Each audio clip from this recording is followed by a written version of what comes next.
group Austromedia, we will present our project about forensic linguistics. But before we start, let us introduce ourselves. My name is Sofia Zara. My name is Naluka Arnisha. My name is Baby Janita Sari. My name is Devina Saktiarania Saputri. Enjoy our presentation. So, I will explain about forensic linguistics. Forensic linguistics studies how language is used in legal context, and it helps analyze defamation, threats, insults, and harmful utterance. This project examines 3 Indonesian sentences related to defamation and criminal threats. 2 linguistic theories are applied: transformational grammar and systemic functional linguistics. Sentences analysis is Marzuki ini tak tahu diri dan tak tahu ukuran bajunya sendiri. Second is anjing kau, binatang kau, saya bunuh kau, saya cincang kau, sama semua keluarga kau. Dan yang ketiga adalah mertua saya sudah berapa puluh kali kasih duit tapi masalah tidak selesai.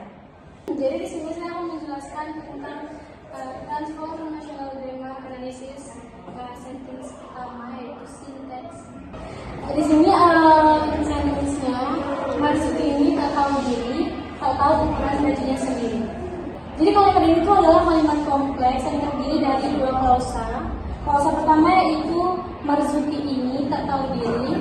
Untuk klausa kedua itu tak tahu ukuran bajunya sendiri. Nah, untuk penjelasannya, baik. Jadi sini untuk klausa pertama itu terbagi menjadi 2, noun phrase dan verb phrase. Untuk noun phrase-nya itu terbagi lagi menjadi 2. Noun-nya itu Marzuki, determinannya ini. Verb phrase terbagi menjadi 3, negatif, verb, dan noun phrase. Untuk negatifnya itu tak, kalau verb itu tahu, noun phrase-nya itu diri. Nah, untuk klausa keduanya itu ada verb phrase, ini terbagi menjadi 3 golongan, yaitu negatif, verb, dan noun phrase. Negatif itu tak, verb itu tahu, noun phrase-nya terbagi lagi menjadi 3, ada noun itu ukuran, noun phrase di sini noun phrase-nya itu terbagi menjadi 2, noun dan possessive suffix. Noun-nya itu baju, possessive suffix-nya itu nya, dan adjective di sini sendiri. Nah, jadi untuk conjunction di sini ada dan, jadi itu maksudnya coordinating word atau yang dimaksud dengan kata hubung. Alright guys, so I will explain about semantic analysis. The first sentence is Marzuki ini, a specific noun referent, tak tahu diri. Idiomatic root meaning signifier lack of self-awareness or ascending boundaries, tak tahu ukuran bajunya sendiri. Figurative meaning for doesn't know his limit or position. Nah, jadi kalimat ini berisi kritik atau ejekan, bukan ancaman fisik. Marzuki ini menunjuk orang tertentu yang sudah dikenal, artinya pembicara dan pendengar tahu siapa Marzuki. Tak tahu diri, ungkapan idiomatik, bukan harfiah. Maknanya, tidak sadar diri, tidak tahu batasan, bersikap kurang ajar. Tak tahu ukuran bajunya sendiri, makna kiasannya, artinya tidak tahu posisi, kapasitas, atau batas kemampuannya sendiri. Nah, makna keseluruhan dari sentence pertama ini, kalimat ini menyampaikan penilaian negatif dan penghinaan secara verbal, menilai seseorang sombong atau tidak tahu batas. Next adalah pragmatic analysis. Jadi di sini kami mengambil menurut Austin ada 3 jenis tidak tutur. Yang pertama locutionary, illocutionary, dan perlocutionary. Jadi di sentence pertama illocutionary acts. The speaker's intention is to criticize, insult, or express disapproval of Marzuki. This is an expressive and possibly assertive act with a negative evolution. Jadi maksudnya di sini ini bukan tentang baju sungguhan, tapi sindiran bahwa Marzuki tidak sadar diri dan bertindak melebihi kemampuannya. Locutionary, the literal utterance, saying that Marzuki does not know his place and does not know his shirt size. Maknanya adalah penutur secara literal mengatakan Marzuki tidak tahu diri dan tidak tahu ukuran bajunya. Dan yang terakhir adalah perlocutionary act, possible effects on the hearer, encouraging the hearer to feel Marzuki negatively, creating kill or shame if Marzuki hears it, triggering curiosity. Why do you say that? Jadi dampaknya itu pendengar bisa ikut menilai Marzuki secara negatif atau merasa tersinggung. Okay, next I will explain SLF analysis. Sentence 1. Additional function into process type, mental process, interpersonal functions, mood, declarative, speech function, statement. Jadi kalimat sentence 1 ini menggunakan mental process karena menunjukkan aktivitas berpikir atau perasaan, dan menggunakan declarative mood dengan fungsi ujaran pernyataan. Oke, baik. Jadi di sini saya akan menjelaskan sinteks pada sentence kedua. Jadi sentence-nya itu adalah anjing kau, binatang kau, saya bunuh kau, saya cincang kau, sama semua keluarga kau. Itu klausa pertamanya itu terdiri menjadi dua bagian, yaitu noun phrase dan verb phrase. Untuk noun phrase-nya itu saya, kalau verb phrase-nya terbagi lagi menjadi dua, ada verb itu bunuh dan noun phrase objeknya itu kau. Untuk klausa kedua terbagi lagi menjadi dua, yaitu noun phrase dan verb phrase. Untuk noun phrase-nya itu saya, verb phrase-nya terbagi menjadi tiga, verb-nya cincang, noun phrase-nya kau, dan untuk prepositional phrase-nya terbagi menjadi dua, ada prepositional yaitu sama, dan noun phrase-nya semua keluarga kau. Noun phrase ini terbagi menjadi tiga, quantifier, noun, dan prepositional. Untuk quantifier itu semua, nounnya keluarga, prepositionalnya kau. Oke, jadi appositive phrase terbagi menjadi dua, noun phrase dan noun phrase juga. Untuk noun phrase-nya ini anjing kau terbagi menjadi dua, noun dan objek. Nounnya anjing, objeknya kau. Untuk noun phrase-nya lagi terbagi lagi menjadi dua, noun dan objek. Nounnya binatang, objeknya kau.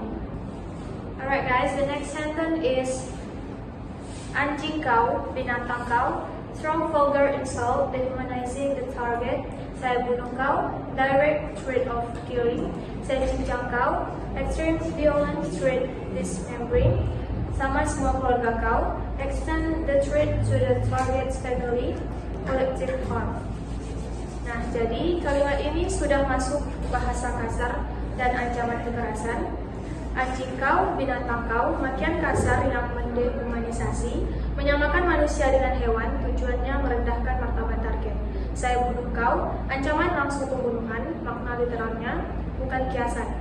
Saya cincang kau, ancaman kekerasan ekstrim, pembunuhan disertai mutilasi. Dan sama semua keluarga kau, ancaman diperluas ke keluarga korban. Nah, untuk makna keseluruhannya, kalimat ini menunjukkan amarah ekstrim, intimidasi, dan ancaman kekerasan serius, baik terhadap individu maupun keluarganya.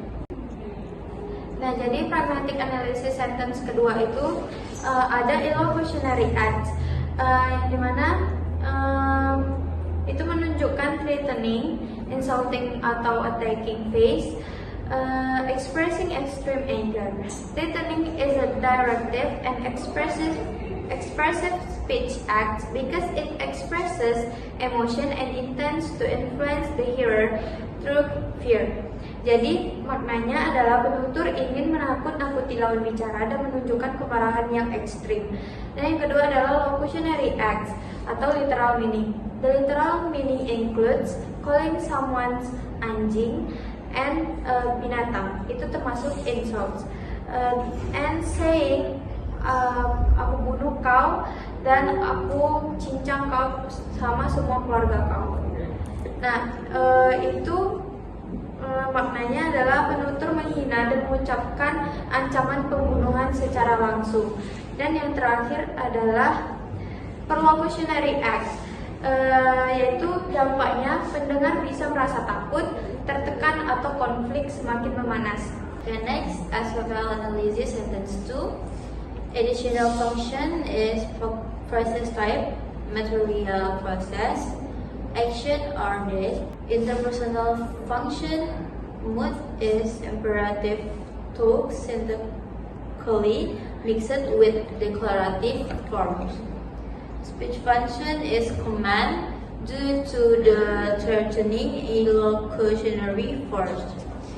Jadi kalimat ini memakai material process menunjukkan tindakan atau perbuatan dan menggunakan imperatif mood dengan fungsi ujaran perintah. Baik, di sini saya akan menjelaskan sintaks sentence ketiga. Mertua saya sudah berapa puluh kali kasih duit tapi masalah tidak selesai. Nah, ini terbagi menjadi dua klausal. Untuk klausal pertama itu terbagi menjadi dua, noun phrase dan adverb phrase. Noun phrase itu terbagi menjadi dua, noun dan prepositional. Noun-nya itu mertua, prepositionalnya itu saya. Terus adverb phrase-nya itu terbagi lagi menjadi dua, adverb dan quantifier phrase. Untuk adverb-nya itu sudah, kalau untuk quantifier-nya itu berapa puluh kali. Klausal kedua, masalah tidak selesai. Untuk klausal kedua ini terbagi menjadi dua, yaitu noun phrase dan verb phrase. Untuk noun phrase-nya itu masalah. Untuk verb phrase-nya terbagi menjadi dua, yaitu negatif dan verb. Untuk negatifnya itu tidak, verbnya selesai. Dan juga di sini ada conjunction, yaitu tapi. Ini berfungsi sebagai menggugurkan hasil yang tidak sesuai harapan atau konjungsi pertentangan. So guys, the last sentence is mertua saya. Identification of a family member, financial provider.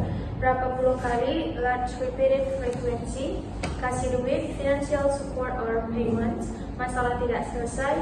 Issue persists despite payments. Semantic meaning indicates frustration or mismanagement. Oke, jadi kalimat ini berfokus pada masalah keuangan dan frustasi. Mertua saya, anggota keluarga yang punya peran penting, penyedia dana atau penumpang finansial, berapa puluh kali menunjukkan frekuensi yang sangat sering atau berulang-ulang, kasih duit, bantuan finansial atau pembayaran uang. Dan yang terakhir, masalah tidak selesai, masalah tetap ada meskipun uang sudah diberikan. Oke, jadi makna keseluruhannya, kalimat ini menyiratkan kekecewaan, frustasi, dan kemungkinan salah kelola uang karena bantuan finansial tidak menyelesaikan masalah. Jadi pragmatic analisis sentence ketiga itu locutionary. The literal meaning, the speaker states that their parent-in-law has repeatedly given money. Despite this, the problem remains unresolved. Jadi artinya penutur menyampaikan fakta bahwa sudah sering diberi uang, tapi masalah belum selesai. Dan illocutionary act, the speaker intends to complain, express frustration, criticize indirectly, possibly blame someone or a system for the ongoing problem. This is mainly an expressive act and also an assertive act or stating a perceived fact.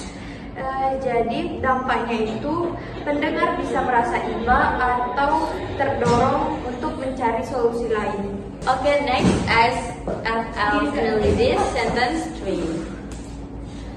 Additional function, process type, material, kasih duit atau give money. Interpersonal function, mood declarative, speech function, statement.